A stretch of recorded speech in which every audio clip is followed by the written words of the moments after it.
एडजॉर्निंग वापसी के लिए केंद्र सरकार प्रयत्न कर रही है। मैं उम्मीद करता हूं कि आने वाले समय में बहुत जल्दी सबके सब बच्चे हमारे सुरक्षित होकर के घर पहुंचेंगे।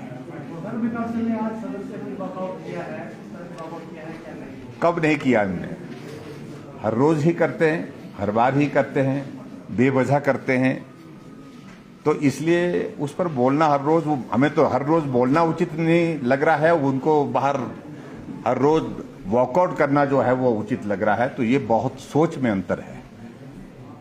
बहुत महत्वपूर्ण चर्चा बजट सत्र पर, बजट पर हो रही है और अच्छा होता कि वो समय का ध्यान रखते हुए इस माननीय सदन में बजट पर अपने अच्छे सुझाव देते, चर्चा करते। हम उनसे किसी तरह की इस तरह की उम्मीद में नहीं है कि हमारे पक्ष में बोलेंगे, लेकिन सार्थक चर्चा तो हो, तथ्यों पर चर्चा तो हो। न तथ्य है न सार्थकता है उनकी चर्चा में। ये बहुत बड़ा दुर्भाग्य है। और जब मन आता है उठ करके बाहर चले जाते हैं।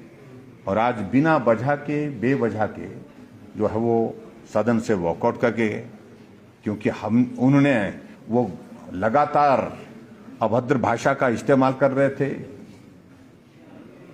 चीख चीख करके, चिल्ला चिल्ला करके सदन में बोल रहे थे। जब हमने उनको कुछ कहा तो उस पर उनको ऐतराज है कि बोलना सिर्फ उनको ही चाहिए, हमको बोलना ही नहीं चाहिए। तो ये नहीं हो सकता है। लोकतंत्र है, बोलने का अधिकार उनको है तो हमको भी है, बराबर का है। इस बात को समझना चाहिए। और सबसे बड़ी बात है कि कुछ लोगों का व्यवहार इस प्रकार से ये हो गया कि उनको बोलना क्या है वो महत्व का विषय नहीं, सोच करके आते हैं कि आज गालियां ही देनी है।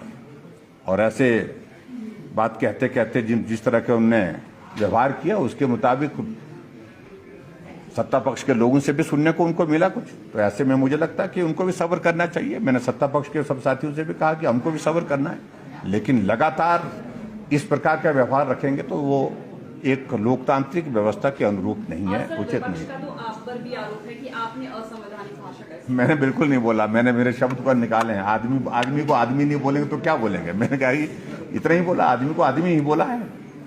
भगवान तो नहीं बोल सकते उनको।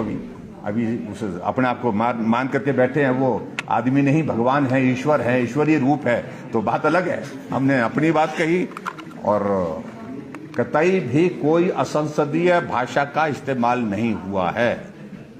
और इनके वक्त जो जिन शब्दों का इस्तेमाल होता था वो आप रिकॉर्ड में देख लेना। आप में से बहुत सारे साथी पुराने हैं जिनने वो शब्द सुने हुए हैं। सर, राज्यसभा की 13 सीटों के लिए 31 मार्च को मतदान होगा। हिमाचल प्रदेश में भी एक सीट के लिए मतदान होना है।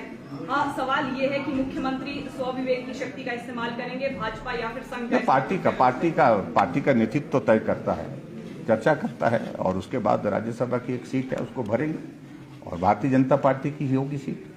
और पार्टी के नेतृत्व के साथ चर्चा करने के बाद, विचार विमर्श करने के पश्चात निर्णय होता है। कोट किया जा रहा है कि मैंने राजा वीरभद्र सिंह जी को कोट किया। मैं बहुत सीनियर पॉलिटिशियन हूं और 6 चुनाव लड़ बैठा हूं और राजा साहब को बड़ा हाई स्टीम में लेता हूं। मुझे पता है वो आज इस दुनिया में नहीं है। उनके बारे में कोई भी टिप्पणी करना ठीक नहीं होगा और ना ही मैंने कोई टिप्पणी की है। विधानसभा में जो भी सदस्य बोलता है उसकी रिकॉर्डिंग आपके लिए उपलब्ध है। मैं अपनी रिकॉर्डिंग भी लेकर आया हूं साथ में, जहां मैंने एक बार भी उनका नाम नहीं लिया। अब जब मैंने उनका नाम नहीं लिया, फिर आपको तकलीफ किस बात की, किस बात का दर्द, किस बात की पीड़ा कि आप मुझे ये एडवाइस दें कि आप अपनी खलड़ी में रहें, आप बाहर आके एनएसयू के बच्चों से मेरा पुतला फुकवाएं। मुझे नहीं फर्क पड़ता, पॉलिटिशियंस डोंट माइंड, पर I want to put the record state.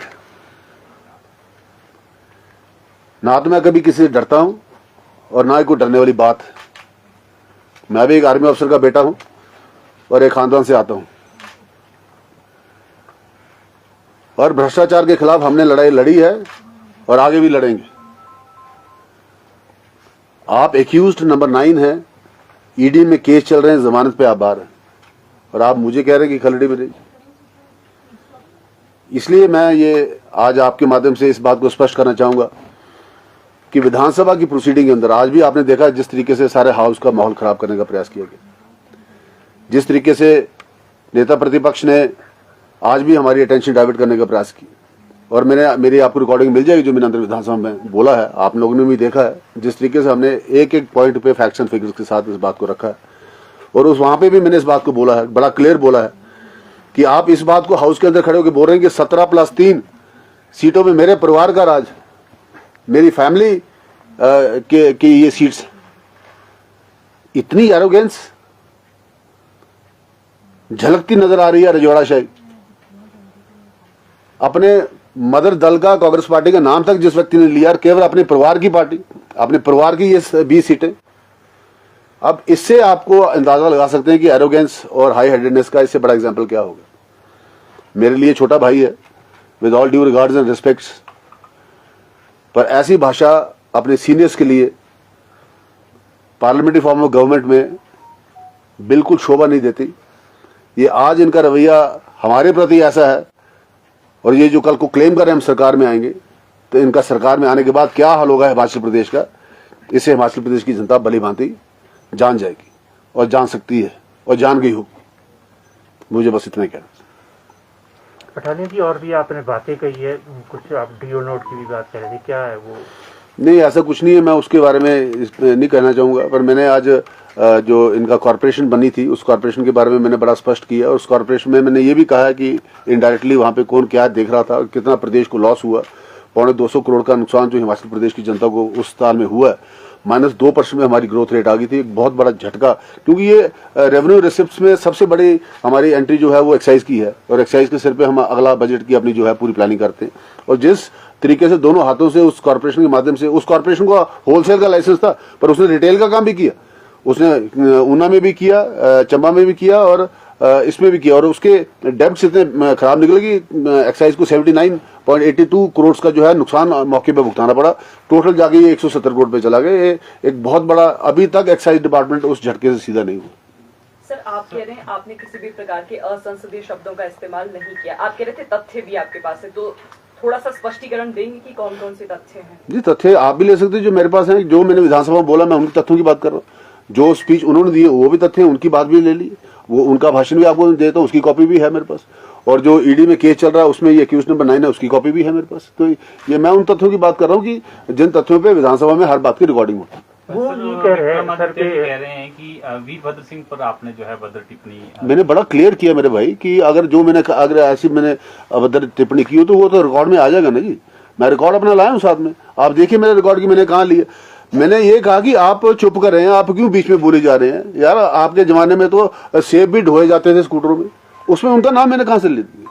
वहां कहा मैं तो वो जिसकी व्यक्ति की मृत्यु हो जाती है वो नेचुरली ऑटोमेटिकली केस एग्जाम होता है, पर आप थोड़ा नहीं होगे केस एग्जाम। आप पे तो केस चल रहा है, आपके माँ पे भी चल रहा है, आप हो 7 लोगों पे केस चल रहा है। क्या आप इस फैक्ट से डिनाई कर सकते हैं? क्या ये डिनाई कर सकते हैं? मैंने वो बोला और मैं आज भी बोल रहा हूँ, केस की कॉपी मेरे साथ। पठानिया जी, एक खलड़ी वाला शब्द यूज हुआ है, मैंने नहीं किया जी। खलड़ी वाला शब्द विक्रम दत्त ने किया और अपने से बहुत बड़ी उम्र वाले व्यक्ति के लिए किया, और ये कहा कि पहाड़ी में ऐसे कहते हैं and stick to your skin, ये भी उन्होंने कहा। अगर ऐसी भाषा का प्रयोग आपने एक सीनियर मेंबर के लिए करना है तो जवाब क्या मिलेगा, इसकी कल्पना आप कर सकते हैं। नेता प्रतिपक्ष ने इस विषय में तर्क ये दिया है कि ये हमारी पहाड़ी संस्कृति को ये शब्द पहचान देते हैं, और उन्होंने कुछ अन्य शब्दों का भी इस्तेमाल किया। आप क्या कहेंगे? क्यों करने लगे हिमाचली पहाड़ी भाषा का बेड़ा गर्क नेता प्रतिपक्ष भी? अगर ऐसी बातों से पहाड़ी भाषा की शोभा बढ़ती होती तो मैं इस पर कोई टिप्पणी नहीं करना चाहूंगा, बट ये बिल्कुल भी पता है भी बिल्कुल ठीक नहीं है। ये शब्द पार्लियामेंट्री लैंग्वेज में बिल्कुल सूट नहीं करते, जिसकी कंडमेशन मुख्यमंत्री जी ने भी की। Thank you sir.